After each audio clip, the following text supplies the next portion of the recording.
Developing musicianship online. Hello, and welcome to DM Online. Today we're going to address the topic of compressors.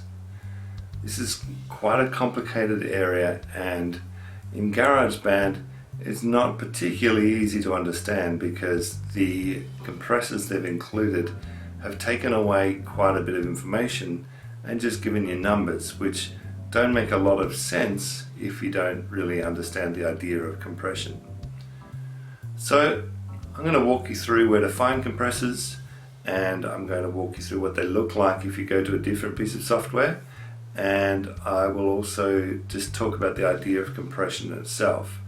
You find the compressor by going to the dial on the left hand top next to the scissors, and then you'll find in the plugins the compressor. Some instruments have compressors, others do not. So for example, the MIDI instruments often do not come pre-packaged with compression. The drum kit does, and if you're using audio or waves, then you'll definitely need one if you don't find one already in the channel. Oftentimes they're actually switched off and you need to trigger them manually. So let's just have a look at what happens when we open up a compressor. You'll see if we turn it on a regular audio file, then it switches on the console at the bottom, say with a couple of settings, but that's just an amount. It doesn't really tell you much. If we go into the compressor, then you find yourself confronted by a couple of figures with titles called threshold, ratio, attack, gain. These are a little bit meaningless unless you really understand the anatomy of compressors. So remember those words and it'll make more sense soon. I'm going to go across to Logic Pro, which I will at a later date explore in greater depth.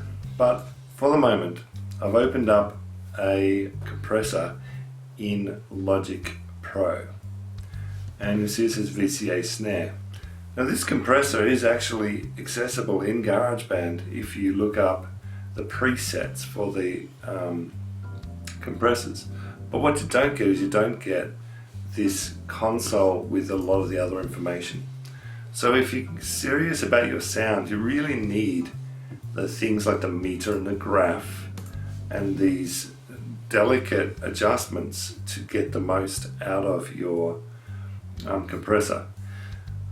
The idea of compression is really reduction of sound, and unlike a volume knob that just switches sound down or up, a compressor is like a trigger. It triggers specifically on a particular volume level and reduces that volume level. I'll get more into the settings that actually cause that in a moment, but if this screen here of the compressor was available in GarageBand, it would be a much better tool. The best I can offer you for getting something similar to that is to download the Melder Production free plugins for GarageBand, and you will find the M compressor, which does come with the graph and some pretty good information on what's happening with your compressor as you go. So you could choose to use this compressor instead of the one that the computer has packaged in with it. Okay, I'm going to take you now to a little bit of a presentation on what a compressor actually does, and hopefully by the end of it you'll understand some of the language we're talking about and the effect it has. So what you can see on the screen now is a waveform for a bass, and you'll notice that as the bass player has played, the sound volume, so these waves are showing volume, the volume changes from one note to the next to the next. The other thing these waves show you is duration, so how long a note is, and you'll notice there's some variation in duration as well. The single line in the middle is no volume whatsoever, so below -40 decibels, and if it got to the top of the screen, that would be at 0, maximum decibels. This image here shows compression of that same waveform. So if you can recall, we didn't have these really big differences between the start of the note and the rest of the note. The differences before were quite minor. Now what we've got is a spike of sound at the start, and then it pulls away, spike and pulls away. So what this is going to do is create a real attack at the beginning of the note as the bass player plays. This is an attack that didn't exist in that original recording. And that's really what compressors are designed for, is doing things like enhancing attack, or enhancing the tone quality that comes after the attack, or diminishing the sound quicker, things like that. So this chart shows a comparison. The red is the bass and the blue is the original. What this does show is the amount that has been reduced and carved away by the compressor. So you see, it hasn't actually affected every note. It's only affected notes that have met a certain set of credentials, or what we would call the threshold. So the threshold is one of those words that you find in the compressor. The threshold is saying when it gets to a certain point, now you need to become active and do something to the sound. Here is a different form of compression, vocal limiter. And if you look at the brown notes, those are what has been compressed. And you will see that there's considerably more has been taken out of the sound. So a compressor will reduce volume. In the case of a vocal limiter, what it's actually trying to do is make it so that the vocalist sings the same volume throughout instead of changing volume. So this is another use of the compressor, is to create consistency between the sounds. This is a preset called Slammed Kick, and again you'll notice lots and lots of volume reduction, but you'll notice that it's got the spike at the beginning and then the reduction.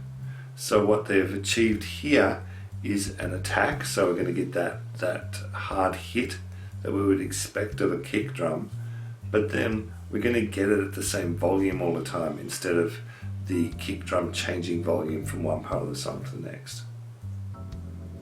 And this is the VCA snare, which in this case has gained a lot of volume. It's up to 0 decibels. Now this is because the VCA compressor has an option which allows you to basically normalize or zero out your volume. I actually would not recommend doing that in this case, because ideally you leave headroom, and headroom means that you don't max out your channel. You stay sensibly around at like -18 and allow yourself space to shift louder and quieter. That's what I mean by headroom. Okay, and here's a 10 decibel limiter. So a limiter is a form of compressor. We often will apply it to something where we fear it's going to distort. So a limiter will immediately pull the volume down so we don't get distortion. Now I've pushed the limiter in this case to its maximum to square off the sound. So basically every note is now consistently the same volume. It would not sound very good. It would sound a little bit mechanical. The green stripe is showing that 10 decibel limit. So you can see the original on the top.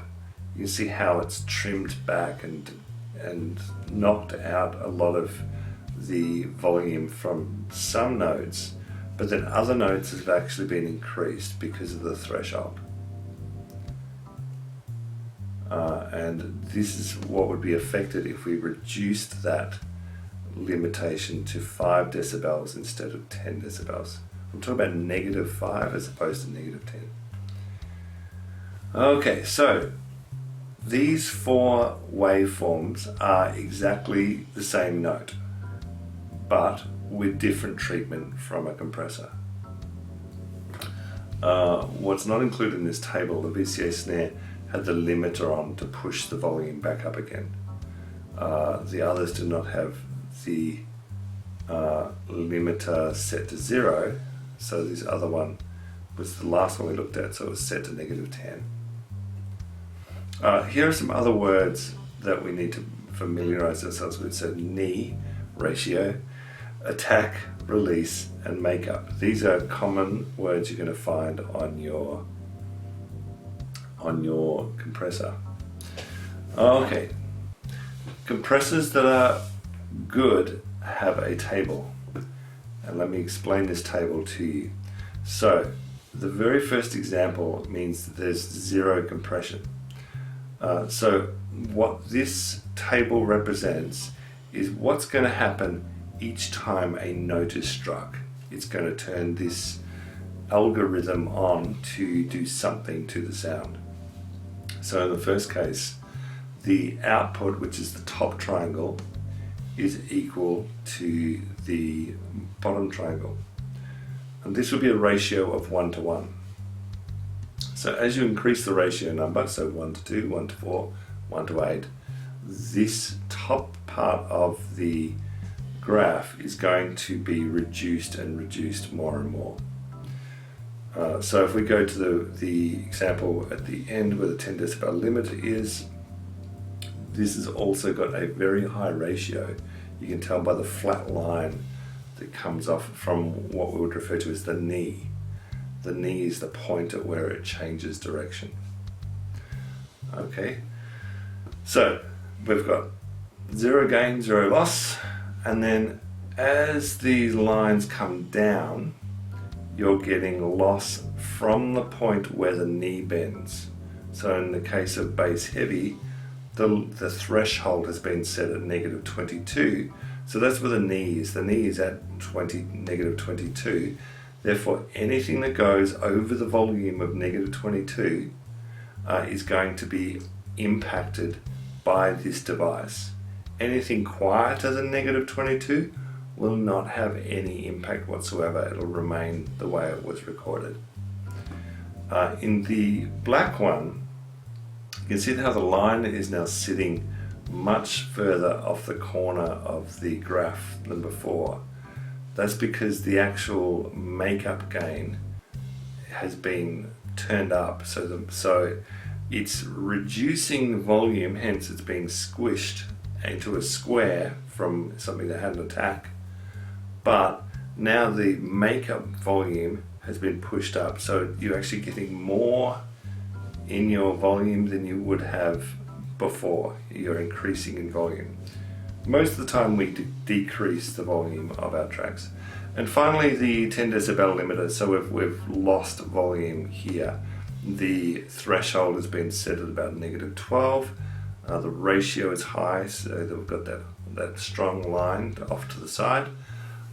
And this big corner is what the knee is. So they say a soft knee is more of a rounded shape, and a hard knee is this big angular shape. So a hard knee means the compressor is not going to be at all subtle about changing the volume. It's just going to go oof and change the volume as soon as it reaches the threshold.